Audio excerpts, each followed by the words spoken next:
All right. Okay. So back with April.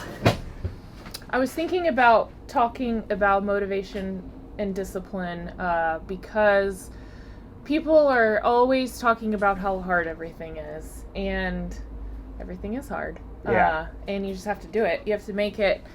Stop relying on motivation to do things. Like, people are here, and I think about working out initially, but people are already here working out, doing pretty hard stuff, but it's fun, so it's a little bit rewarding. In like, eating healthy and cooking isn't rewarding in that moment, but maybe 6 weeks later you start noticing changes. So I was thinking about motivation to go to the gym is easier because you go to the gym and then you feel like all nice and and there's the community aspect. Yeah, you see your friends.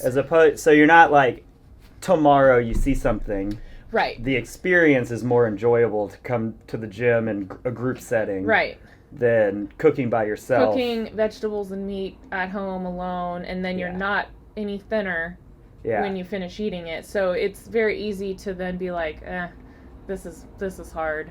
So I think, because you had mentioned you wanted to chat about this, and I was like, this is a great topic. And so when I was driving over here, I started thinking about it, because we constantly say that we don't feel like we're more disciplined or more motivated, maybe more motivated, and that's kind of part of it, but we're not more disciplined. So then I was thinking of, so if we're not more disciplined, that means we're all the same amount of discipline. And then I was like, everyone's doing so many things in their lives that they don't want to do, and they're really disciplined about it. They brush their teeth twice a day. They wake up and go to work when they don't want to go to work.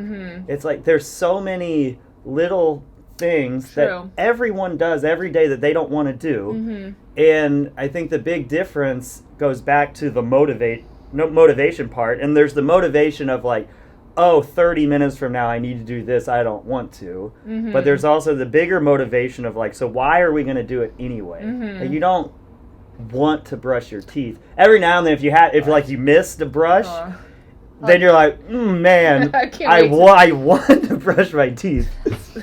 Like coming back from like vacation or something, or anyway.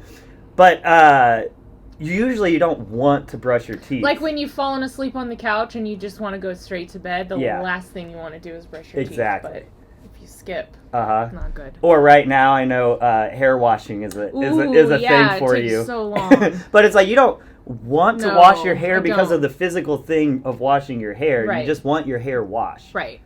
Yeah.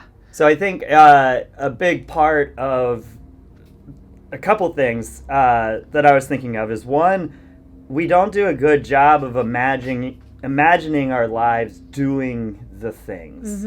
So, what would my life be without sugar? It's like you don't do a good job of actually imagining. You imagine it wrong, and you usually outweigh all of the negative stuff for it. Or working out, you're thinking about a workout, and you're like, it's going to be so bad. And then you just start thinking of all the negative things. It's like, it's not that bad. Like, it's uncomfortable for a while, and it's over, and you're better for it. I was thinking about that with myself. I am going to work out 5:30, and that's late for me, and all day I'm like, well, I could just start driving home and get home earlier and eat dinner earlier, and that would be a lot easier, and it wouldn't be dark, and then all these who cares if it's dark? I mean, what difference does it make? And it's 5:30 versus 6:30. It's like not time for bed. It doesn't really matter. But then I thought, I have to put it on my calendar yesterday, which I did,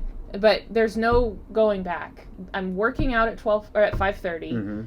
That's what I'm doing. There's no option, and I think people give themselves so many options, which sometimes I think maybe working out in the morning for me is better because I have to do it's fresher. And your day can't get in the way. Like right now, this could stress you out. Right. And then by the time you get there, you're like, I just don't have the mental energy to do it. Right. So the morning has a benefit there. Yeah, but I think people are doing a lot of things that they don't want to do, and then some of them become optional, like the gym, where you've done all this stuff and you're at this job and you're doing things, and then like going to the grocery store sounds horrible.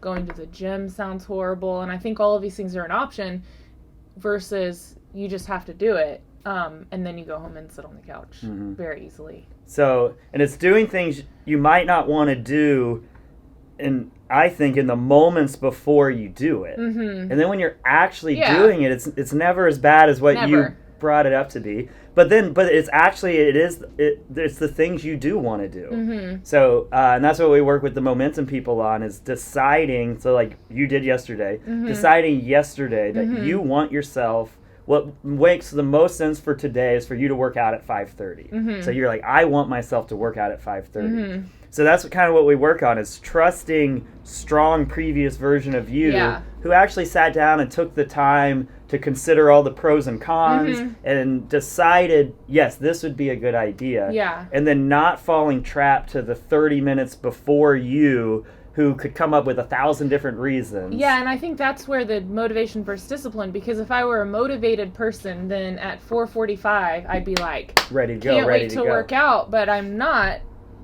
more motivated than anyone else. I mean, maybe, but I'm disciplined in that yesterday I looked at my calendar, I decided all the days I'm working out, what time, when I'm resting, and then I do it because it's on the calendar and it's the right thing. But the motivation will plummet at 4:45, and I will not be motivated. But the disciplined side of me has already set it up. Brain is off, don't have to decide anything, just have to do it. And then when it's over, you're like, yeah, that was definitely the right choice. I'd be so annoyed with myself. And you're like, I'm so happy that I did this. Yeah, if I went home, I would be like, God, what a loser. So maybe discipline comes down to trusting the decisions that you decided you want yourself to make. And it's like, I want myself. So if we just expand everything out 5 years from now, it's like, I want myself to work out 3 to 5 times a week for the next 5 years. I want myself to eat healthy. I want myself to get enough sleep. I want myself to brush my teeth twice a day. It's like, so then you have to, in the moment of, I really don't want to do this, it's like, well, I trust that this is an effort that I need to do to get my life going in the direction where I want to go. And then you kind of get in the groove, because I'm positive people aren't every single day sitting there going like, you just throwing fits trying to brush their teeth. It's like, no, you do it, you get it over with, you move on with your life. You're happy you did it. Right when you're done brushing your teeth, you're like, all right, moving on. And here we go. Your teeth are healthy. Then your teeth are healthy. You go to the dentist and you're good. Similar to working out, you do it. You go to the doctor, your levels, your blood work's good, you feel good, you fit your clothes, you feel better, you sleep better. Probably likely to make better choices in the way you eat. And usually, too, it's like you're on the couch, you just want to go to bed, and you're like, I have to brush my stupid teeth.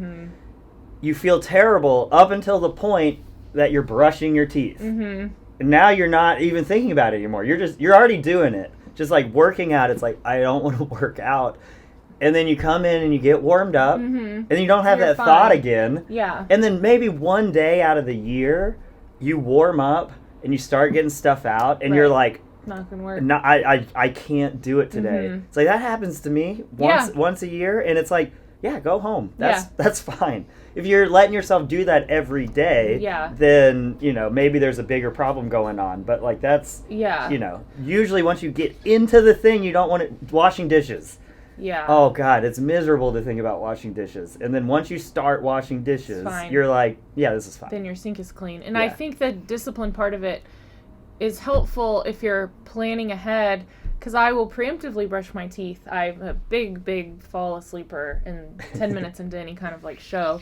So I will brush my teeth thinking I'm probably going to fall asleep in a second, and then I can treat myself by just going to bed. I don't have to worry about it. And I think that's where people, which I can't remember who coined the term, but the point of no return, which can happen in hunger, where you're like, I'm so hungry, I can't. My brain cannot make the right decision. Brushing your teeth, working out, where you're just done. But if you have it done, if you have it like almost done, and all you have to do is do the thing, then it's much easier. And I think people rely on like whims of, I don't know what I'm going to eat. I don't know what time I'm going to work out tomorrow. That means you're not. To me, that means you're probably not working out. If you don't know it's tomorrow. Because something will come up. Definitely. And then going back to that is just making it easier. It's like brushing your teeth is easy. Mm-hmm. You know where you're going to do it. You know when you're going to do it. Your toothbrush and your toothpaste are right there. Mm-hmm. Your floss, everything right there. Mm-hmm. And imagine if it's around time to brush your teeth and you're like, ooh, gosh, where am I going to get, I don't know where I'm going to get toothpaste Like, from. or you have to go out to Walgreens and get toothpaste. Yeah, like going out to get food. Or doing things like, and it's like, no, you've made it so, you've figured out your habits and routines to make it so easy. So it's like, I just got done eating, and it was so easy. I had food waiting for me in the refrigerator, heated it up, boom, ate it. So easy. And if I was sitting there hungry, being like, where am I going to get my food right now? It's like, it's really hard to make good decisions in those moments. I agree. So I feel like a lot of people just don't understand that habits are so important and how much it makes your life so easy. And they get that, but they don't understand that once you get in the habit of, this is how I get good food around me. This is how I prepare for sleep. These are the things I do when I wake up in the morning. It feels just like everything else, and it just becomes what you do, and it's not this like, like hate yourself all the time. You might still have those moments of, ooh, I don't want to do the thing, but you know, you're trusting yourself and the decisions you've made, and then when you pay attention afterwards, you always look back just like, I'm really glad I did that. Yeah, that's what happened with both of the most recent Momentum folks, is they would go to the grocery store hungry and buy chips and cupcakes and things like that, eat them, and then, you know, it was getting out of the habit of planning the right time to go to the grocery store, buying the right things, and then 30 days later, it's like they laugh at their old self of eating chips and buying that garbage. Yeah. Which is cool, because it just takes a little bit of pre-planning and being disciplined and deciding ahead of time and trusting yesterday April, and this is what I'm going to do, this is what I'm going to eat, this is what I'm going to work out. Yeah. And then you, a year from now, feel much, much, much, much better. Yeah. And so a big part of trusting previous you is convincing yourself that previous you has taken the time to decide the efforts that you should be taking. Right. So if you go back to brushing your teeth, it's like people are convinced that you need to brush your teeth twice a day so your teeth don't fall out. And they're just convinced of this. So the why is there. Right. So that's a big part. It's like, why are you, this stuff is hard we do in here. It's like, why are you coming in 3 to 5 days a week and doing this hard stuff? Why are you going to take the time to go shopping at the grocery store and get the things you need? Why are you going to spend the money to get someone like Chef Dan to cook meals for you? It's like, why are you doing these things? And so taking a step back, besides just being like, oh, to be healthy, it's like, taking a step back and really taking the time to define why, and then the efforts you need to do it really make a big difference. I agree. I forget what I forget who said it, but he who has a why can bear any how. And so it's kind of like marathon running. Untrained people. Oh, I had a friend, Rob, ran a marathon, never trained, didn't run, didn't exercise, and he has this real big country accent. And so we asked him about if he had trained or anything, and he was like, well, I work in my yard all the time. So Rob works in his yard all the time, was able to run a marathon. And yeah, he wasn't going to win the marathon, but he was able, like, a marathon is crazy. It's a long way. And he just had it in his head.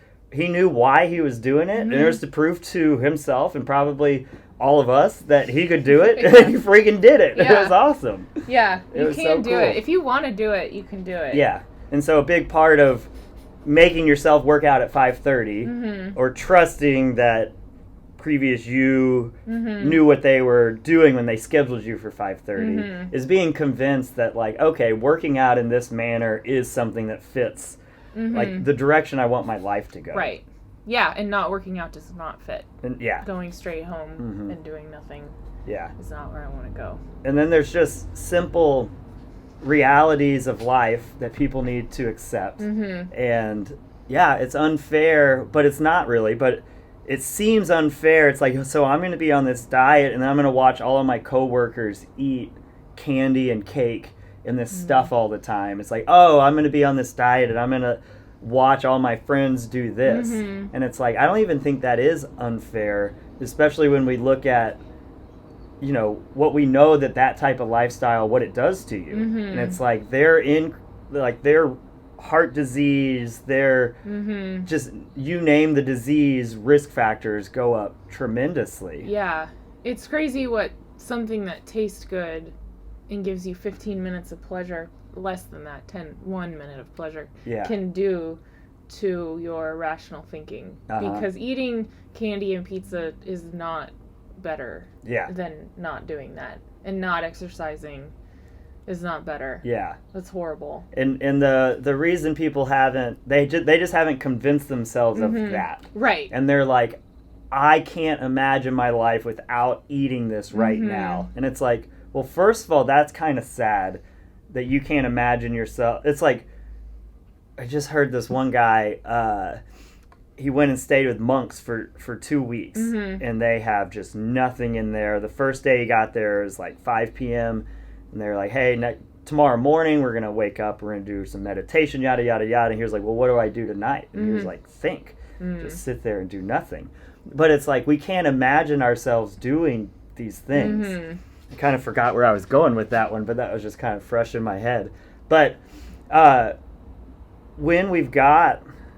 I'm just brain farting here. People can't imagine not eating, or like not having that stuff in their everyday life, which is crazy. Yeah. But I used to be like that. Yeah, same here. I could not imagine. I mean, when my very first CrossFit coach person told me, I said nothing is happening after 8 months of CrossFit. I look the same. And then they asked how I was eating, and I was like, what? I mean, I don't know. I eat food. Yeah. And then I was like, but how do I get fit looking? Yeah. And the guy was like, well, you have to eat paleo, and this was when paleo was big. And I know we've talked about this before, but I was like, what? And so I Googled paleo, and I'm like, meat and vegetables, like at home? And then I was like, okay. And then I made some disgusting meat and vegetables, and it was like, this isn't gonna work. I don't think people aren't doing this. People are definitely not like cooking, which is crazy because my parents cooked for me, but you know, you're a kid and the food just appears, so you don't really think about how it got there. At least I didn't. And so it was a huge hurdle to figure out that you don't buy food from a restaurant. And I know you didn't cook. I mean, you still don't cook a ton, but you relied on like burritos, nothing but fast food, KFC and things like that. Nothing but fast food. Yeah, what a pain. Yeah. Not cool. And then so I think what happens is people don't take the time to think about it. So they put eating sugar or crap food here, and then if you have the little like balance scale, and then they put, so what's the alternative? So if I eat it, then this happens. It's like I eat it, it's like, yeah, it's not great for me, and I might not be losing weight, but whatever, I'm maintaining weight. Usually the weight they're maintaining, they're not happy with to begin with. Right. But then they don't understand that the eating sugar, it's like the benefit of it is 15 minutes of mouth pleasure. The drawbacks of it is maintaining or gaining weight. It's lack of motivation the next day. There's signs and symptoms of depression and loneliness the next day. There's inflammation. There's just, so the list goes on and on and on. So once you start identifying the trade-off and how it's not this, I eat it and I'm okay, I'm not great, or I don't eat it and I don't get to have it and I'm this much better. It's like, no, you are this much better for not having that one thing. Yeah, and it's unfortunate because you don't get to see how much better you are for like a month. Yeah. Or longer. Yeah. Like you're the same. You aren't for the same. Body composition. Body composition, wise. And that's what seems to be people's measurement. Although you are less depressed, you're less inflamed, you're healthier. But you can't see that in the mirror. And so people go 3 days with eating healthy, and then they're like, yeah, Nothing. this sucks. Yeah. And it's harder. I have to go to the store. Mm-hmm. It doesn't work. Yeah. So. And that's where, like, getting blood work done so you can retest it. Yeah, that would be smart. That would be really cool. But also the very short-term things of, you know, how productive you are at work and how motivated are you to work out and all these other things that get just drugged through the mud because of sugar. Yeah. It's like once you start paying attention to those, then you can actually find those short-term things. Yeah, that's a really good point. Like, if I'm supposed to work out at 5:30, but I went to lunch with my friends and had, like, cheeseburgers and then some Oreos. Yeah. Oh, it would be really... Yeah, you start going like this to warm up, some leg kicks, and then you're like... I gotta go to sleep. Yeah, you're like, yeah, not today. Yeah. Probably not today. Yeah, so you do really have to set up for success in everything. And then if you go back to the tooth brushing example, is there are no, like, immediate... Your teeth aren't going to fall out if you don't brush your teeth today. Right. But the immediate thing you feel is that, like, scuzzy. You just feel gross. You feel the scuzziness. So even though you could probably... I have no clue. I'm making this up. You could probably go 3 months without brushing your teeth, and your teeth wouldn't fall out. Probably wouldn't fall out. Probably you shouldn't do it. But if you start brushing your teeth again, you're probably going to be okay. Yeah.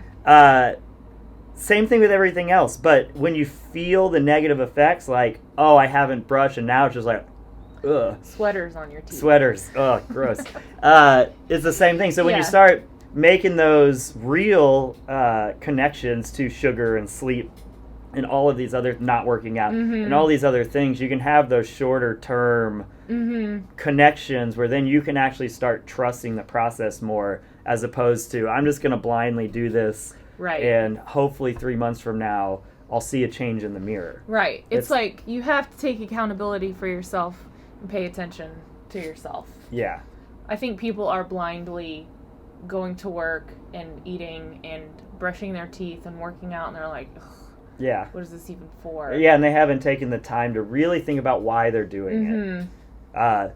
And, you know, even if you don't like your work, you've convinced yourself that it's good for you to go to this thing because it's going to do all these other things for you. Right. It's good for you to go to the gym because it's going to do all these other things for you. It's good for you to brush your teeth because it's going to do all these other things. And so it should be the exact same with sleep and nutrition is when you look at all of the benefits that those things have, it is just, to me, it's just mind-blowing that people aren't as obsessed with this stuff as we are. Yeah. And I get it that we're here all day and this is what we do, but I am so upset because I guess because I take the time to think back and try and feel it, but I'm so obsessed with when I'm working just being like, I am crushing it today because I got a good night's sleep, I've been eating, or when I have crappy food and not sleeping, it's like I can't do anything today. I think it comes down to being disciplined and knowing yourself and listening to those things. I think people in society kind of just, you move through and you do this and you do that and you like don't really know why. Yeah. But if you feel a certain way, then someone who's like more in tune might think, okay, yesterday, yeah, I had this to eat and now I have a huge headache and can't keep my eyes open. I got enough sleep, but I didn't eat the right things. But I think people aren't paying attention to themselves. And I wasn't before CrossFit. Before, even a few years ago, I just did whatever and ate. You know, I ate the right amount of calories and felt horrible and was hurting myself all the time. I was in a bad mood and cranky. And it's like, yeah, I wasn't like paying attention to anything. Yeah. I was just doing this thing for no reason. Yeah. So I can see how it's easy to not know what you're doing, but wanting to know what you're doing is the first step, I think. And I feel like it spans through all aspects of life. It's like, so why are people trying to eat healthier? Because someone has told them that they should. Right. Why are they exercising? Because someone told them they should. Why do they... It's like they haven't taken the time to think about for their lives why this matters. Yeah, because I think it starts a lot of times with, I want to get rid of I want to have a flat stomach. And it's like, well, okay. But why? But why? And it's like, I used to be that person. I want a flat stomach and I'm going to do whatever it takes. But I wasn't listening to myself and I wasn't paying attention to anything in my life. I was eating the calories and doing, working out, but I didn't know what does it mean to have a flat stomach. And so making it to where you pay attention to everything, you do everything right, you'll get an accidental flat stomach. And you don't really it's a side effect. Yeah, you don't really have to think about it. And people are like, what do you do? And I'm like, I mean, just the stuff. Yeah. Nothing. Exactly. Everything. And because me and you do exactly what the classes do. I don't do anything extra. We don't do anything extra. The extra things we do is we eat healthy. We try and get enough sleep. Yeah. We try and limit our stress. We brush our teeth. Oh yeah, brush my teeth. So we're just real consistent, and that doesn't mean we never mess up. Like, we mess up a lot. Oh yeah, but it's always backed up by years and years and years of just consistently healthy choices. Yeah. It's easy, but it's like, we're not doing anything extra. Nothing extra. It's just what everyone should be doing. Taking the time to think about what I'm doing, I guess. Because if you never, and here's what happens so much, and that's why we always start with why, is because there are 100 different ways we can get someone a flat stomach. Yeah. 100 different ways, but all of them are going to have different efforts that they need to do, and then all of them are going to have different side effects. So if we just go calorie restriction for 3 months, it's like that's going to have a major side effect on performance. It's going to have a major side effect possibly on tissue and joint health and overall health and wellness and stuff we talk about all the time. It can get you a flat stomach. Or if we add in a whole bunch of ab exercises, that can lead to overdeveloping these front muscles. It can lead to a ton of neck and front of the shoulder pain. It can lead to you bracing your core the wrong way, which can lead to lower back pain. So there's so many things that we need to think about. And if we don't know why you're doing it, then we can't give you the best advice. But also, you can't convince yourself that the efforts that you got to do are actually the efforts you got to do. Yeah. And most people are just like, I want a flat stomach, and then stuff gets hard, and they're like, I guess I don't really care that much. It's like, yeah, because you never took the time to understand if you care or why you care. You just started going a direction, assuming it would be and that's like, people know it's going to be challenging, but they assume it's going to be, I guess, straightforward or easy. It's like, no, you're going to run into stuff, and you'll be able to figure out your way around it, but it takes effort. And when you hit those moments of realizing that there's something you misunderstood or something that you try just not working, if you don't have the why to fall back on, then you kind of just get stuck. Yeah, you do. Because it is easy now making the right choices, and when I make the wrong choices, I either know I've made the wrong choices or I didn't plan myself into a good situation. I've wrongly planned and I'm in a bad situation. But then I'm like, I'm in a bad situation and this is what I'm going to eat, and I'm not going to go to sleep and get enough hours of sleep, but I'm aware, and then I move on, and the next time I get enough sleep. And I think these crash diets or lifestyles are like, I'm going to make all these changes starting Monday for 3 months. It's like, then when you hit a speed bump, like you said, you quit because it's horrible. Yeah, you didn't figure out. You're doing it because you feel like that's what you're supposed to be doing, as opposed to being convinced that. So another example is, it's just like the classic. You go to college. Oh my gosh, I was just thinking, I swear, I was like, I'm going to talk about not skipping class and cramming. You go to college. You get out of college, you get a job. You get a job, you start making some money, you buy a car. You start making some money, you buy a house. You start making some money, you upgrade your house. It's just like, people just blindly go along this track because that's the track you're supposed to go on. And never take the time to see, does it actually make sense for me to buy this house right now? And maybe it does, maybe it doesn't, who knows. But they just do things because that's what everyone else is doing. And it's just weird, because when I guess I might just have too much of a negative view on everything, but when I look around about what everyone's doing, for the most part, I see really amazing people that are a little unhappy with their lives and their situations. And I just feel like so many people are just not happy with how things are going. And I feel like it's just because they get in these ruts that just take them down these paths, and they haven't poked their head out to be like, oh, what direction is this actually taking me, and what should I be doing to, oh, maybe this is where I want to go. And then you start and you're like, okay, a little bit this way, and then a little bit this way, and then you start navigating but you're dictating where you go. Right. Yeah, I do think people rely on society's goals versus what you really want to do. And I was that way. I had a house I didn't really want. It was too expensive. New car I didn't really care about. And then I got rid of all of it and drove a used old car that was paid for, and I was like, this is amazing. Yeah. I can still drive places, and I don't have a car payment, and I don't have to pay a stupid mortgage, and when the garage door falls off, I don't have to fix it. I just call the maintenance people at my apartment, and it's great. Life is great. I don't have to worry about any of that. But it is weird how people tell us you're a big, huge loser if you don't have this, exactly. And I think then people do all that, and then they're all of a sudden they're super unhealthy because they're like in this big tornado of stuff they don't want to do. Yeah. And it's fine, like, buying a car, buying a house, doing these things is fine for some people. Sure, if you not doing them is fine for some people. Right. But it's like you got to figure out for you what you think is right. Go and then reevaluate that along the way. Yeah, check in, see how it's going. Yeah. And I think when you like what you're doing with your life, you might be more likely to like your body and take care of it instead of just being like, gotta go to work, gotta go to the gym.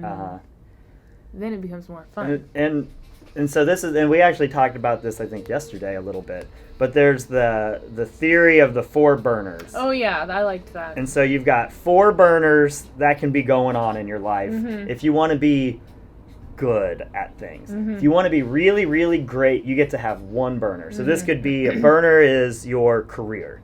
A burner is a hobby. A burner is your family. A burner is like your family and friends. Or a burner is your health. So you got up to 4 of them and like equal energy coming in. And so if one goes up, it has to come from somewhere.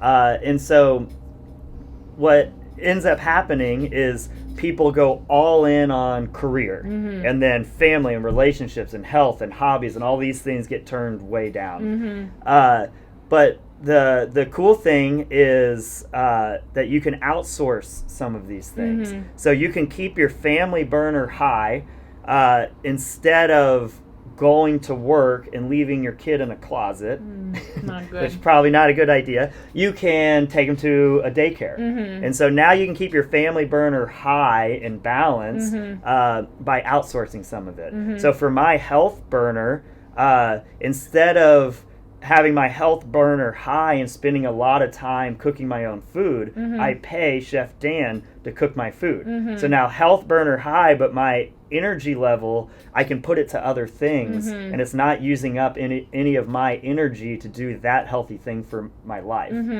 The other thing I've heard, which I really, really liked, is take those burners and now make them like juggling balls. And we're trying to juggle them all. But not all of them can bounce off of the ground.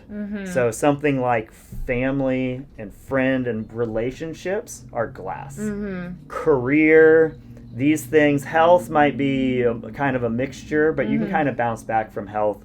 But career is absolutely something where if you put that on the side for a little bit, you can come back to it. Friends and family, it's like if you put it on the side too long, glass ball, it hits the ground, it breaks. It's, it's hard to get that back. And you don't want to find yourself being 50, 60, 70 years old and had broken that thing, and now it's just like you can't get it back because you put all that effort into the career or all that effort into whatever it was. That's true. Totally. So I like thinking of those things in my life to make sure it's like, okay, I only have so much energy to put into building the gym. And what I get caught up in is everything goes into the gym. And then this suffers, this suffers, this suffers. So then what I found is like, I don't have the time to meal prep, so I outsource it. But then I can put limits on other outside things that I want to do because I really enjoy golf and disc golf. And every now and then, a few years ago, I got into it so much that it started growing, and of course everything else had to go down. So knowing the limits of what energy I can put into things, you can put limits on that. And it's like, I want to get as good as I can at this thing, spending 1 hour a week there. Right. Or whatever. Yeah. And so then you can start figuring out how to best balance everything. That's a good point. And then I think something, just to keep rambling, something that happens a lot is people, especially in the CrossFit world, look up at the very best games CrossFit athletes who have their CrossFit burner up. And they're not looking at what these people are giving up. Oh, yeah. And I know Katrin, David's daughter, purposefully does not date anyone on purpose. It is off the table. No matter what, she is not dating anybody because that's going to impact. And she knows this, and she's right. Matt Frazier, his wife, cooks every single meal for him. He does. So he's outsourced all of these other parts in his life so he can be this. So you can be really, really great at one thing. You can be pretty good at a couple things. You can be good at some or okay at 4, and you kind of just have to make those choices. And it's just like the house and the car. There's not a right or wrong. Right. You get to do whatever you want to do. Yeah. But you got to keep in mind that some of these things can bounce back and some can't. Right. Like health can bounce back a little. And like now's not too late. But you can't go 20, 30, 40, 50 years eating fast food, not planning, not doing these things, and expect just to bounce back from it when you decide. It's like, now's the time. Yeah. You have to get back on that. It does bounce, but not high. Right. You got to get back on it. Yeah, that's a good point. And I guess with that one, we talked about the energy. You can only put so much energy into the system. The health might actually pump more energy back in. Probably so to those other areas. So you'll be so much more productive getting enough sleep. You'll be so much getting exercise, walking, doing all these things. It's going to help productivity so much. It's going to help your happiness and all these things. You just have to do things in a balanced way. But it's about looking at your life and deciding what you want it to be like. That is the biggest takeaway is figuring out what you want. Yeah, and not what my life is, not what your life is. Right. What they want their life to be. Why are you here? Why are you working out? Why are you not working out? Yeah. Why are you choosing these things? Yeah. Why are you bragging about being able to drink a case of beer? Ooh. That's one that happens a lot, and it's just like, yeah, I used to do that dumb stuff too. And it's like, but it's not, so why do you feel the need to brag about it? It's just interest. I don't know. There's so many interesting things. Yeah. But if that person took some time, or those people took some time to think about, why do I need to brag about not getting enough sleep? Not getting enough sleep is a good one. It's like, why do I feel like I need everyone to see me as this hardworking person? Yeah. And this stuff gets deep. Yeah, but that's the whole point, is no one takes the time to get deep on it. That's a good question. Why? Yeah. Gotta figure out why. And then once you know why, then when things get hard, it's so easy. Yeah, then it's you can so easy. Remember and think about why, and then do it, or not do the thing, or whatever, whichever direction. Yeah. And then going back to the 4 burners too, just because it made me think of it, but I watched Elon Musk on the Joe Rogan podcast. It was a great episode. That was the episode where he smoked weed and he got into so much trouble, and it was so funny. Joe Rogan smoked weed? No, Elon Musk. Oh, nice. Okay. And I had seen the episode, but I didn't know. I don't watch the news or anything, so I didn't know it turned into this huge thing. Oh, I had no idea. Because he did it just in like a very normal. It didn't affect anything. Right. They were just talking kind of way. Anyway, but on that podcast, Elon Musk was talking about how it's like he doesn't sleep, he doesn't eat healthy, blah, blah, blah, blah, blah. And it's why it got him where he is. Sure. And he's like, and I wouldn't wish this on anybody. But it's like, if you're going to be the best in the world at something, you give up everything. Yeah. And so I feel like so many people are trying to be the best at something, and they're not understanding the detriment it'll have on everything else, or they're not understanding that they have to give up this stuff to get there. So either it's holding them back, or they're chasing something that they don't really want. Right. And then figuring that out can put it, it's just like we don't train like we're CrossFit Games athletes. No. Because that level, it's like, I used to, I used to pretend like I trained like that. And every day I'd get up out of bed and I couldn't walk. I had to warm up, and I would limp around my house until I got warmed up enough where my joints didn't hurt and I could walk. And it was like, that is crazy. And for what reason? Because I wanted to be as best as I could be, so I gave up all these other things. Yeah. And it's like, so then taking a step back and finally defining why I do this, took a step back. I'm very happy with where my fitness and health and everything is right now, and I've got this nice balance going. But you just get going down these paths without thinking about it. I used to be the same way. I used to work out. I was a fake pretend, thought I was so good. I didn't think I was so good, but I thought I wanted to be, I don't know, just good. Good. But yeah, it was like a terrible job that I had to go work out. And I hated it, but I liked it, but I hated it, and everything hurt.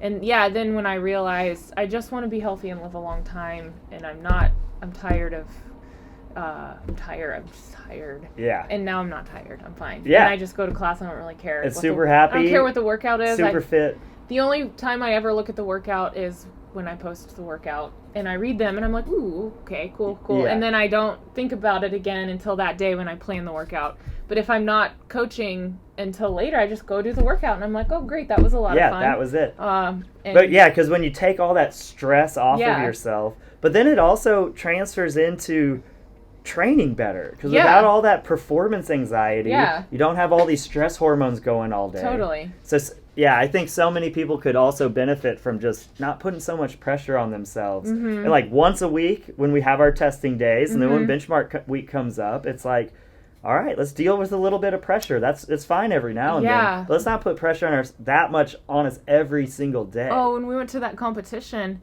that was so hard. And I think about it and think, God, I can't do that again for like 2 or 3 more years because it was so hard to try that hard. Yeah.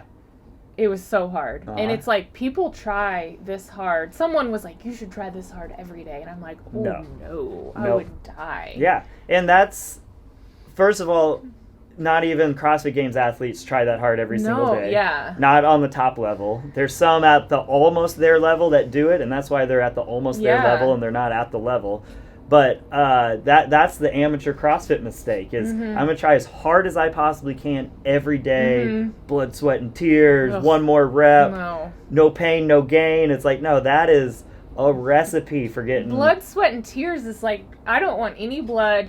You know, it's hot outside. Yeah, sweat's fine. Tears for sure. If we're crying, then we've got a problem. Yeah. You got to give yourself a break. I cried the other day. I did Helen on a Saturday during test weekend. I cried at the end. I was like 3 minutes slower than before, and I was like, whoa. And I even was like, April at the but yeah, it was like really, I had to like then walk around the block, and I was like, I'm just here to exercise. Yeah. Because I did it 3 months ago faster. Like, there are a million things going on. Besides that, who cares at all? Yeah. But it was really funny because I like had this moment of like 5 years ago, April, and I'm like, I really did just cry at CrossFit in front of everyone. I don't think anyone noticed because it was so hot that I was sweating, but I was like really upset that it's just my eyes that are sweating. And it was like I put the kettlebell down in the set of 21, which I never do, and I would tell people not to do, and I was like mad at myself for putting it down. And then I'm like, I'm going to let this affect my Saturday. Yeah. Because I was slow at Helen. Yeah. What? Yeah. And it's, it's okay to feel bad, and it's okay to also take a step back and be like, well, what led up to this? Are there good reasons that I can accept, or am I supposed to be better right now? So there's a lot of things leading up to it, but I've had workouts where I did the same workout the very next day because I mispaced it the day before, and it was just like I'd get 3 minutes faster Right. the next day with a new strategy. Right. And so, it was probably about a year ago, I quit on Fran. I came out too hot. I came out at a pace that, like, I had to come out to try and PR, and I got crushed. And it was the round of 9 thrusters. I picked the bar up, and I was just, like, in my head, it's like 9, unbroken, like your life depends on it. Rep 3 happened, and I was like, if my life depended on it, I'd be dead. So I put it down on 3, and I usually go unbroken on 9. Picked it back up, almost failed on rep 4. Sat there for about 5 seconds and couldn't get myself to pick the bar up and was like, I quit. Yeah. But that wasn't like I'm less fit. I was really upset and really mad. But also when I reflected back, I was like, I tried a new rep scheme, something that I've never tried before. So maybe you came out too hot on the run. Yeah, I was trying to run fast because I'm trying to run fast. And I'm not that fast. And in my head, I was like, I'm as fast as someone who's like really fast. And I can be efficient and I can run a really long time, but I am not that fast. And I got really tired. Like, really tired. And, you know, it was just stupid to cry about. I mean, nothing stupid, but it's like the energy wasted on that was dumb. And no, but I actually like that because it's a testing day. You put your heart and soul into it, and you lost. We don't win every time. True. You know? And that it happens to so many people is we try and max a back squat and they're just like 5 pounds less than before. Yeah. Like like your programming stinks. Yeah. It's like hold on. Yeah. Like there's so many reasons. But at the same time, and that's why we program in a very specific way. That way, if this ends up being a theme, and it's like, oh man, everybody got 3 minutes slower on Helen, then it's like, okay, well now since we program in a very specific way and control very specific parameters, it's like now it's easy to go back in. It's like, okay, well let's tweak this. It was just me. Yeah. And I think that's what made me more upset. And then I'm like, I had to tell myself, can't compare yourself to other people because who knows what's going on. Yeah. But yeah, you can. And sometimes that'll happen, especially in benchmark week, is you miss a day, and so then so you miss Fran on Monday, and what Tuesday and benchmark week is Elizabeth. So then you come in, you do Elizabeth, and you PR, and you're like, yes. Yeah. Next benchmark week, you do Fran because you didn't miss it. Then you do Elizabeth, and you're like, I didn't PR. It's like, well, you kind of just did a different test. Right. The test is Fran, Elizabeth, Nancy, rest, 13.3 Helen. That's the test. Right. And when you do them out of context, you might be comparing your score to something different. Yeah, definitely. But, overall, I had to ask myself why I was crying and why I was working out, and I just want to be fit. So then I was like, okay, what can I do different? Yeah. So what came out of it? What did you figure out why you think it was 3 minutes slower? I think I ran too fast on the first run, and then I was a big baby on the pull-ups. Because what is...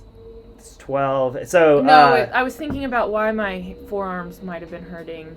But, you know, I was like... DT, if you did DT, that's 2 days before. But I was just like, I could do more pull-ups than I did, and I did 3 and then stopped and then like got chalk, and it's like, no, that's like a big, and in the heat of the moment, that's what I did, and I think that's why I was slower, because just overall I just not good. And sometimes too, and I heard Ben Bergeron talking about this the other day, and I really liked it, and it's like there's toughness, there's mental toughness, and everyone thinks mental toughness is toughness. And it's like, so people are like, oh, on mile 7 of a marathon they broke their foot and then they did the marathon, and they're like, he's got to be so mentally tough.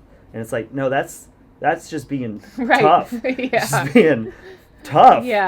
Like mental toughness is like something's not going well. You're not 100% today, or you didn't get the bar you wanted, or the bar's slippery, or it's humid outside and, everything's a little slippery, or it's cold, or it's windy.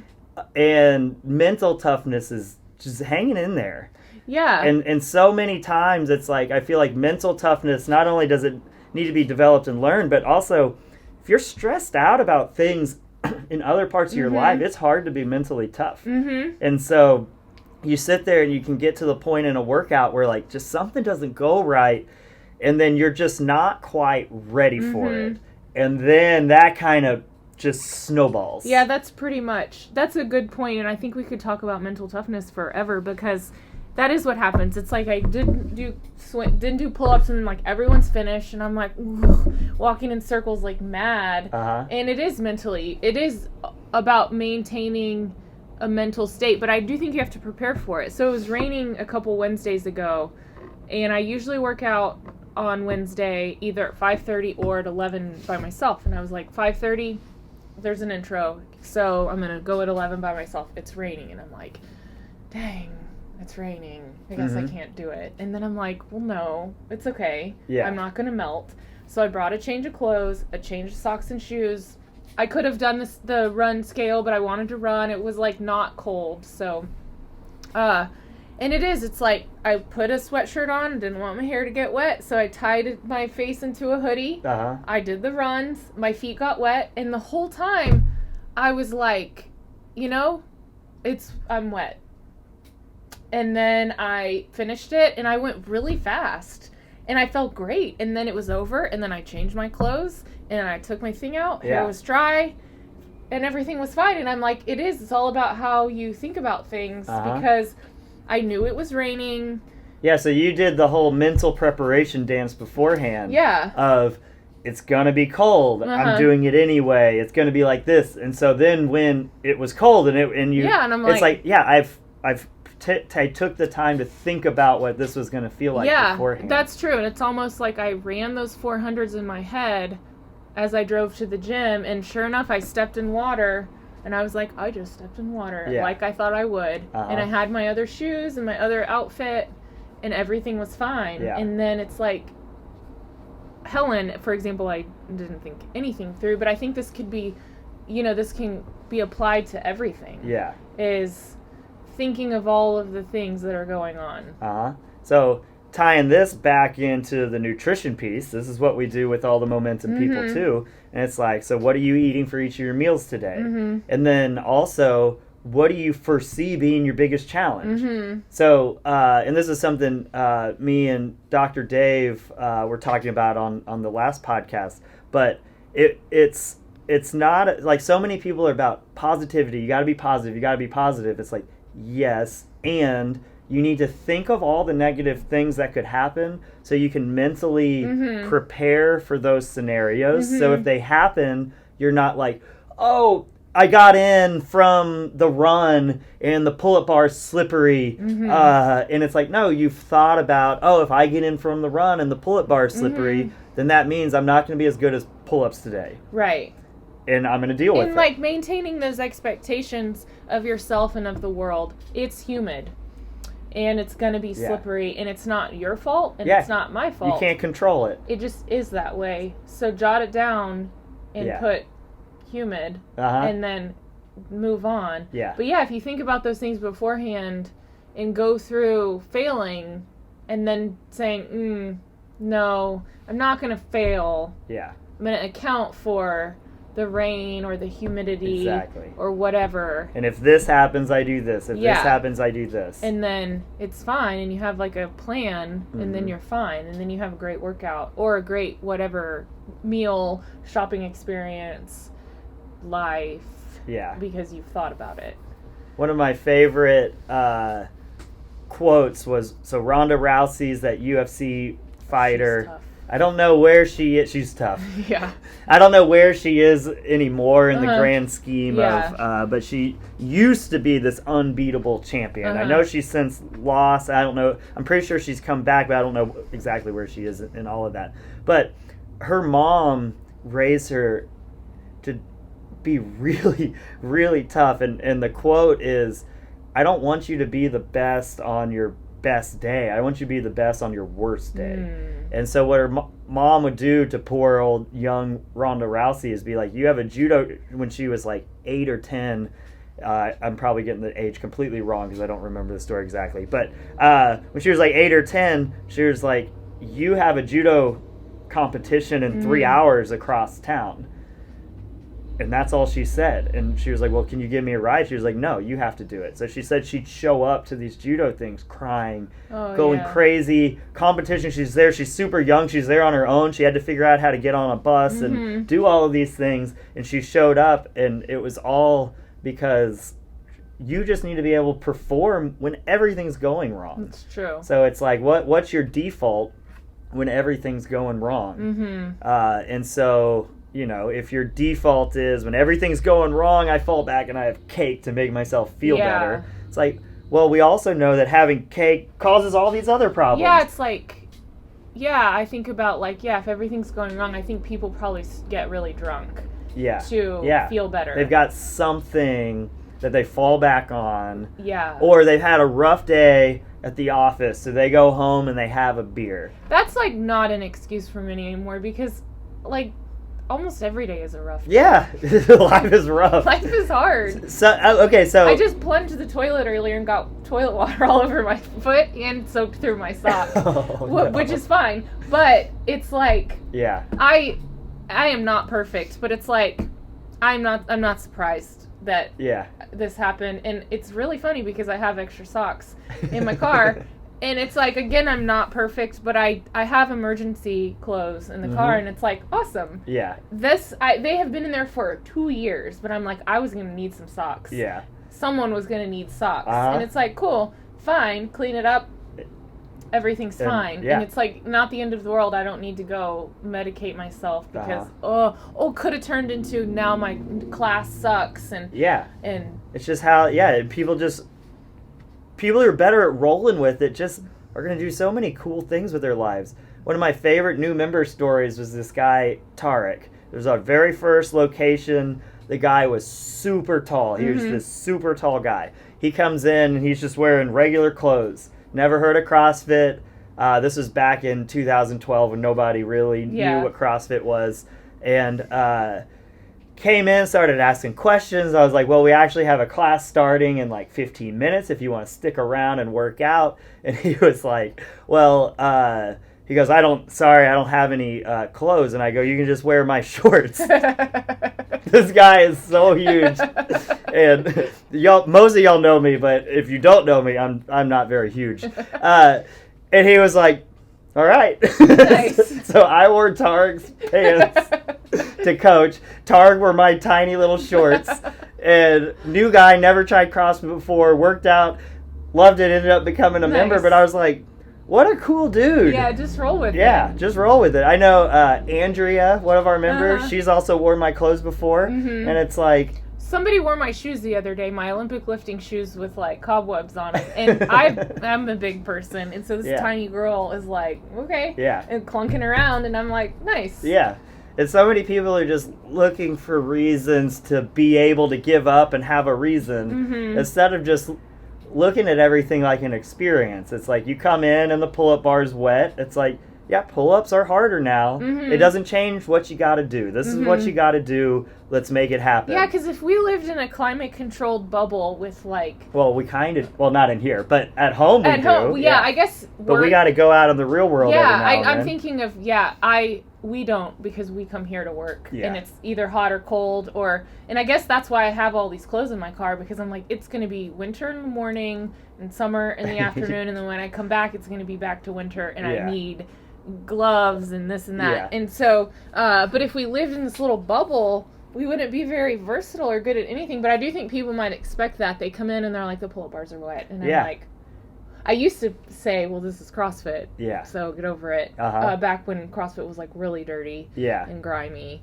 But things have changed in a good way. But it's like the pull-up bars are wet, and sometimes your car doesn't start, and sometimes... sometimes you didn't get enough sleep. Sometimes you did eat bad. And it's like, it's okay. We got to learn how to deal with this stuff. Yeah, everything's okay. But so I would put that along the mental toughness. Right. It's like life isn't going great. There's so many things you can't control. So focus on the things that you can change and let's do something about it. But yeah, you could just roll with the punches sometimes. Mm-hmm. Man. Yep. All right, what else are we thinking about? Here, you think. I'm going to make sure that this is actually recording and we're not just chatting here. All right. All right. Going. What else am I thinking about? Oh. High school kids wear jeans a lot, accidentally. To class. They class. forget their clothes, and they're like, I can't do the run because I'm in jeans on, and I'm like. Yeah, if you forgot clothes altogether, I'd be like, yeah, you probably shouldn't be running around outside. But if you have clothes on, go for it. And I'm like, well, this will be as fast as you can go in jeans. And they're like, oh. But, I mean, you're not naked. You're not naked. You're fine. Yeah, you sometimes just have to deal with it. Yeah. So I'm trying to think of something recently that I've just had to deal with that's more exciting than just, like, being tired or something. Do you have anything? Not that I Oh, jeez. Okay, this was so annoying, but it just I dealt with it. I was riding my bike around the hike and bike trail, and I got this really old mountain bike, and the brakes. It was as hard as I could squeeze. And then it would go like really slow to a stop. If I was on a hill, I absolutely had to put my feet down. And I was like, on the hike and bike trail, if anyone does anything and I need to brake, I'm running right into them because this thing doesn't stop. So there is a new trailer on the hike and bike trail with a guy that did like bike repairs. Okay. So that's smart. I was like, hey, can you fix my brakes? And he was like, sure. So he's fixing the brakes, and then I just hear him in there just screaming and doing all sorts of stuff. So I go in to check on him, and apparently he was trying to refill my tires, and he popped both my tires. And he was like, but I'll put new ones in there, blah, blah, blah, blah, blah. So I guess before I had whatever those tires are that have like the slime, so if you get a hole in them, the slime fills it up and it can do that a few times before they go flat. So my tires were fine until you fill them up enough where they pop. Right. So anyway, he puts on in new tubes that aren't these tubes, but I didn't know it. So a week or two later, I was on my bike, and I was probably 5 miles away from my house, and of course, the tire pops. And this is a bike that I don't have all the stuff. Like when I come up here, I have a little bag with all the stuff in case that happens. That way I can get to the gym. But out there, I don't. So then it was just like, man. So now I'm 5 miles from home, and I have a bike. It's like, and I have to get home. And it was just like, I don't have anything on me. Phone? No, because I was just riding around on the bike, and it's like I don't want to have my phone in. Gum I didn't have my gum in my fanny pack that's on my bike. No. Dang. So I was out there, no gum. It's rough life, and so it was just like, all right, I guess I'm gonna walk it home. Did you walk? Yeah, it was like a little walk run with it on that side, and then on that side sometimes I kept hitting my shins and calves on the pedals, and that was incredibly annoying. But it was just kind of like, I just kept telling myself, it's like, this is why we work out. Yeah. Like, I've done things that are it's like, in the grand scheme of things, this is annoying to my life, but like physically, this is like the easiest thing I've done all year. Yeah, it's probably the time element of, it's now going to be an hour and a half. And I wanted to be riding my bike around the hike and bike trail on my day off. I think about that when I ride my bike. I'm like, this thing's going to explode. But I take your advice, and I'll tie it to a tree and call an Uber. Yeah, that's another. But I didn't have. But you didn't have. Because usually phone. I have a. So maybe I just need to be way better prepared next time. But I thought that was cool. Home. Just looking at everything, it's like, okay, so now I have a situation where I have this thing. It's how fast can I get home? Yeah. And because I started by walking, I was like, this is going to take way too long. So it's like, okay, now it's a workout. Yeah, I would have done the same thing. I would have been pissed, and then I would have been thrown a fit and sat down, and then I would have got back up and started walking. Yeah. And then what I noticed is as I started going, I was like, I'm kind of having fun right now. Yeah, it's not that bad. So I think so much of it is just the mindset you go into it as, and looking at it as like, oh, well, here's a new workout experience that I'm probably never going to have again. Right. And I tried, like, what's easier, carrying it, pushing it with a flat tire. I was trying everything.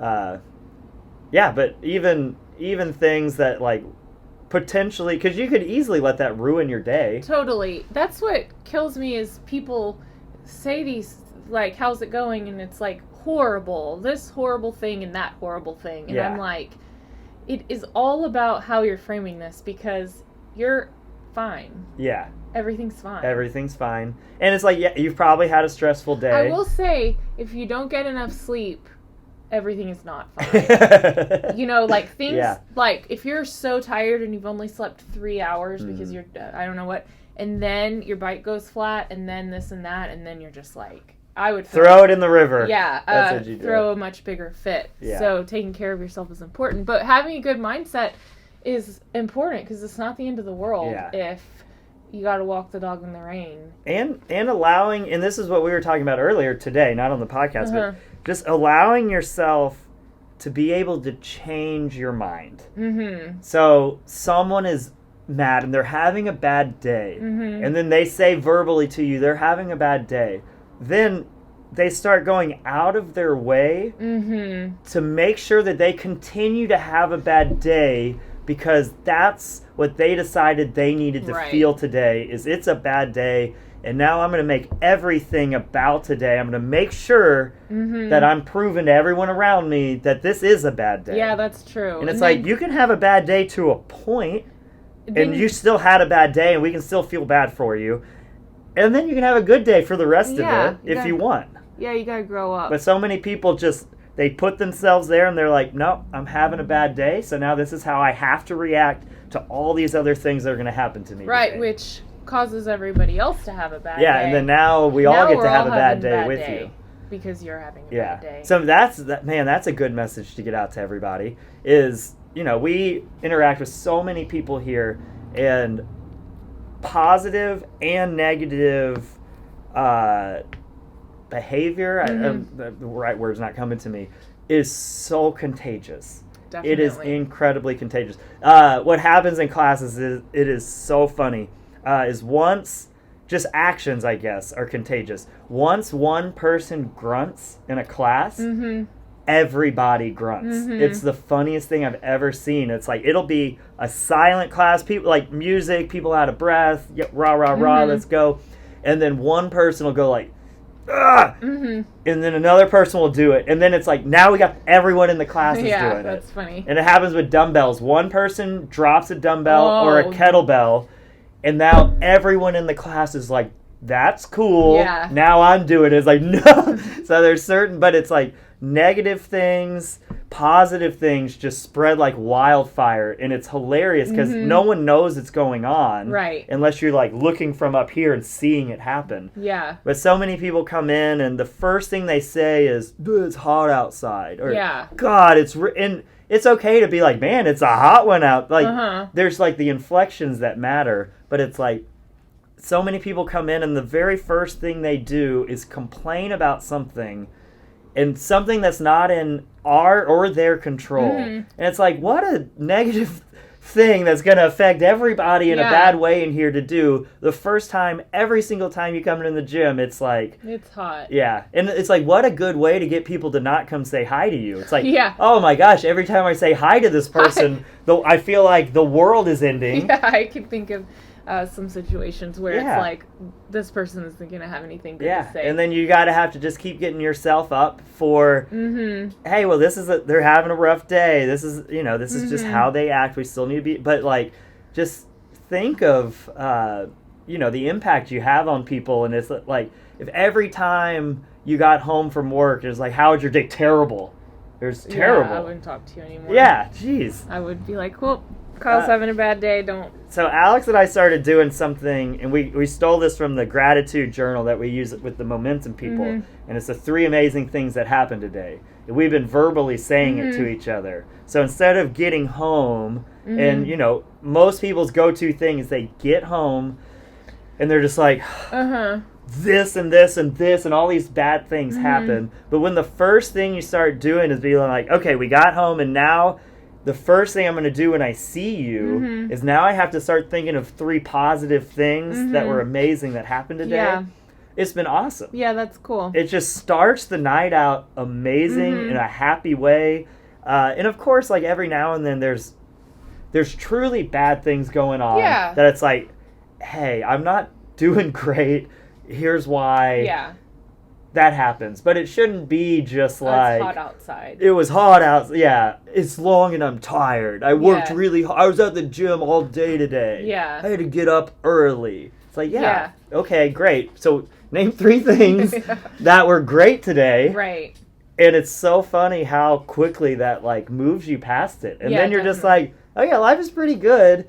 And I'm having this great conversation with somebody. Right. And it's like, sure, I guess I'm tired because I got up early, but the world's not ending. Yeah. It's fine. So maybe that's our fault. Maybe what we need to be doing, instead of being like, how are you? And then people giving us honest answers, it's like, how are you? And lie to me if you're feeling bad. Instead of saying, how are you? Being like, hey, what's something great that happened today? I talk to Alejandro in the evening and I'll be like, hey, what cool thing happened today? Yeah. Because sometimes you run out of things to say. How's it going? Fine. Okay. Well, but I want to know, like, how's it going? It could legitimately not be going well. But if you think back to something good, it's like maybe that makes it, again, start going well. Right. Maybe it wasn't going well to that point. Right. And we can get back. What cool thing? Oh, this thing. And it's like, oh, cool. Yeah. And then you talk about that, and it is. Maybe we should ask people what cool. Yeah, so maybe that's our fault. When you ask, how are you doing? Not that good. Not that good. There's some article I just read about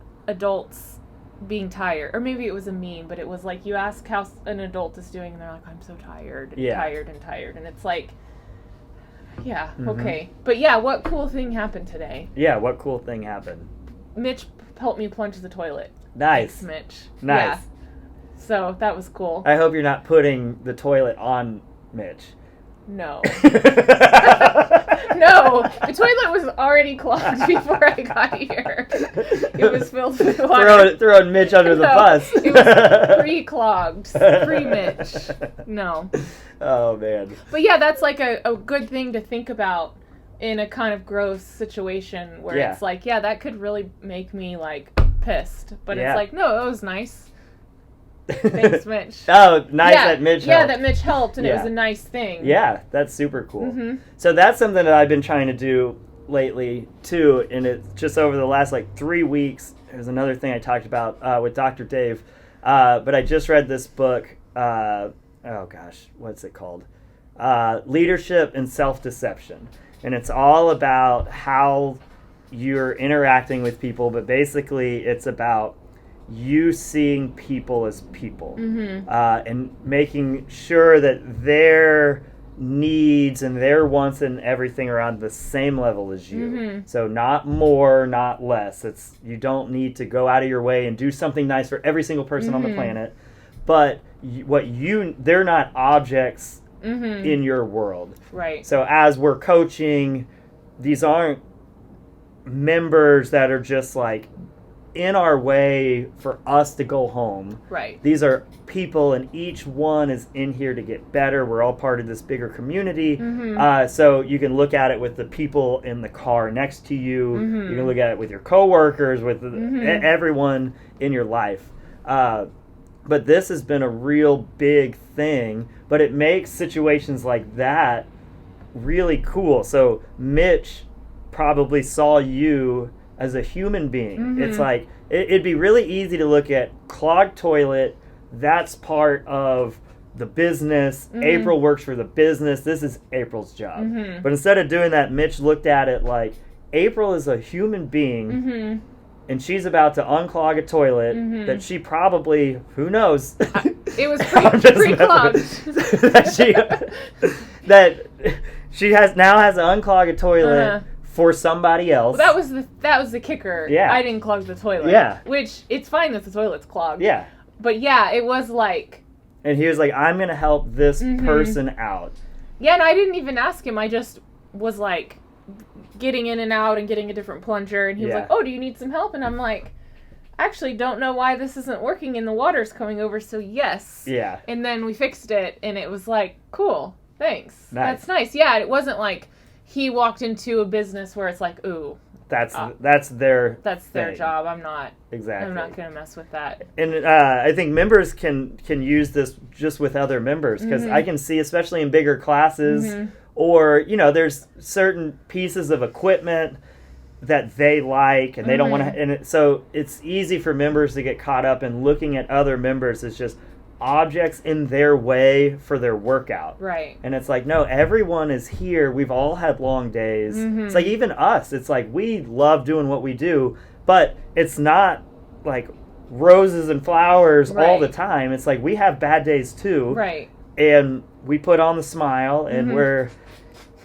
here for people, because that's what people deserve. Right. But it's the same thing. It's like, if you're sharing a class with people, you deserve to be treated like you're a person in the class, right, and not this thing that's in everybody's way. Yeah, that's a good way to look at it. So I feel like the community could come together a little bit more with that. And so I posted it on Facebook yesterday, but the chalk mess that someone had left, and it's just one of those things. Is like, okay, we made this giant mess on the floor, and it's like, just looking at maybe everyone else in the gym is just objects in their world, as opposed to, no, there's someone in the world that's going to have to clean up my chalk mess. Yeah. And why is it their responsibility more than it is your responsibility to clean up your mess? Right. And I do get it. This is a business. I get that. But not when it's something like that. If it's keeping the floors clean, if it's cleaning the bath, it's like, these are general things. But you pee all over the toilet seat, why? The cleaners are going to come in 2 days. Why is now that somebody else's responsibility? It's like, now the next person sits on your pee, comes in, and they're going to sit. Yeah, it's like, just clean it up. It's so easy. That would be a good thing people could maybe start. It's so easy to do. Wouldn't hurt. So that whole thing got me going off in a tangent. But that, just over the last few weeks, it has really had a huge positive impact on everything. And I'm just trying really hard to, just keep putting myself in other people. Now I'm so much less stressed driving to and from the gym. And I'm literally, and I had one of our members try this too, but I'm literally playing a game now when I'm in traffic. And I'm not going to impede myself getting home in an unreasonable way, and I'm not going to I'm going to do everything that we're supposed to do, but I'm going to go out of my way to make traffic easier on people that it deserves to be easier for. Yeah. So you see that you're going, and you see that person coming out, and they're getting into the turn lane, and they need to merge. Right. It's like, I'm going to go and I'm not going to sit here and stop, and if they're an idiot and can't figure out how to get in, we're not playing that game. But I'm going to make it extremely reasonable for them to be able to merge into traffic. Yeah. I see a blinker, and it's like, this makes sense for them to come over. If they're trying to get over in a way that doesn't make sense, it's like, no, you don't get to just come over whenever you want and affect everybody else behind me. Yeah, I used to be a real jerk in traffic, and it would ruin my day, because I had that it stresses attitude. you out. And then imagine just the complete opposite is, now you're going, and then you're legitimately giving yourself like these little high fives. Yeah, and being like, I feel really good because I saw this person like turn onto the road. I knew, like, sometimes you just know that they're gonna get over and they're gonna do it. And it's just like, so I'm gonna create space instead of going ahead and speeding up now to make sure that they don't have room to get over just because they haven't had time to get in their lane and put a blinker on. I like to think of it positive, because I used to be in a bad mood, but now it's like, cool. On Lamar, near House Park, there's a lane closed. People scoot all the way to the front and cut, and it's like, go ahead. But that is the right way. That is the right way. But people don't think it's the right way. Yeah. So they don't let them over, and then we've got a lot of problems. So I guess that's true, because it doesn't matter if it's the right way or not. People, if you don't think it's the right way, and you are doing everything you can to not let the person over, then that's the problem. So I'm like, get over. And some people who even do it, I think, don't think it's the right way. They're like, I'm gonna cut and be in front, which kind of is inadvertently the right way. Yeah. But it's like, man, maybe you're in a bigger hurry than me. Sometimes I'm in a big hurry, and I'm like a maniac, and I'm like, sorry, sorry, I'm late, and it's my fault. I took too long washing my hair. I'm really late and really sorry. And I would hope that those people would forgive me and be like, I'm not in a hurry right now, so you go ahead. So I think when people are assholes and like doing things, I'm like, they've got to be in a more hurry than me right now, so you just go ahead. Because we're like protected, kind of like on the internet, but we're like protected in our car. We can't talk to each other. But if you're running a 400 and someone passes you up, you're not gonna like bump them off. Yeah. You're gonna be like, oh yeah, go ahead. Yeah, go ahead. It's like, why can't we be nice to people and treat them like you were saying as actual people? Who the person next to you is like, they've had a long day. Yeah. Who knows? They might have a family member in the hospital. Right. They might have this going on. They might have just lost their job. It's like, there's 1,000 things that might be going on. It doesn't mean stop and just make sure you let, but like, just be a human being. Cool. Just understand that they're not a car in your way. But those are all people. Yeah, they're people. They're going to do something important. I want to go back to the zipper merge. Only because I feel like people don't understand. People don't understand. Let's explain. Okay. I hope whoever is listening has made it this far to know that this is the right way. Okay, so here's the zipper merge. You have 2 lanes that need to turn into 1 lane, and there's always a sign that says in 1,000 feet, in 500 feet, or just it says right lane closed. You go, and you're supposed to go 1, 1, 1, 1, 1, 1, 1 at the point. And here's why. If you start getting in too early before you reach the point, you back up traffic in that lane and in the other lane further back than what was intended. So the specific I went through today, the one you're talking about today, is it's just past the Whole Foods, like 6th Street and Lamar. Yeah. So what happens is you have this line that's stopped. And the other lane that's going to ends up here. But then you have these people back here that think I'm polite, so I'm going to get in back here. No. So now what they've done is now they have 400 feet of a lane that could help get cars through and past the lights that are way back there that could be used for this situation, but this one car is holding up everything. And it's like research, all the studies show that, and it's why they do it. But if you go all the way to the point and you go 1 in, 1 out, 1 in, 1 out, 1 in, 1 out, all traffic moves better. Yes. And it drives me crazy because people in this lane think that you're doing something wrong. Yeah. And then people feel bad in this lane and they get in early and they mess up everything behind them. When you go on 183, you're on 35 and you have to go on 183 going north. That's exactly what happens. I think everyone gets in at the back. They're trying to be friendly. And then there's a big line and then somebody goes to the front, scoots in, and then they all give them the middle finger. And it's like, no, that is causing this line. Yeah. Which is backing everything. Everything. Up. Yeah.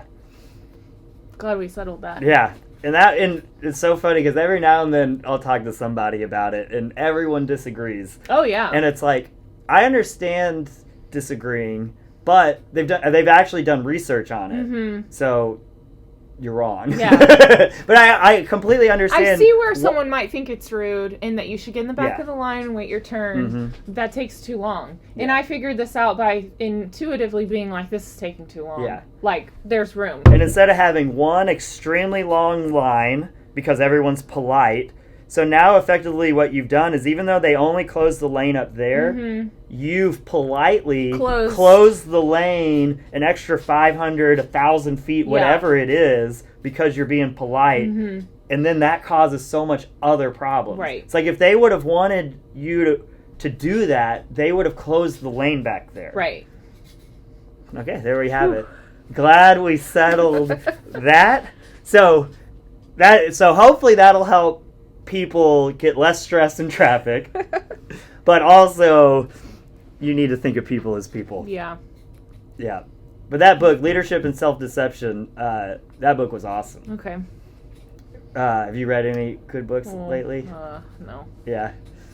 I'm trying to think. I'm just starting Tim Ferriss's Tribe of Mentors, but I've read 3 pages, so Okay. I don't have much to talk about there. Yeah. I feel like that's a good time to end it. Okay. All right. See you later.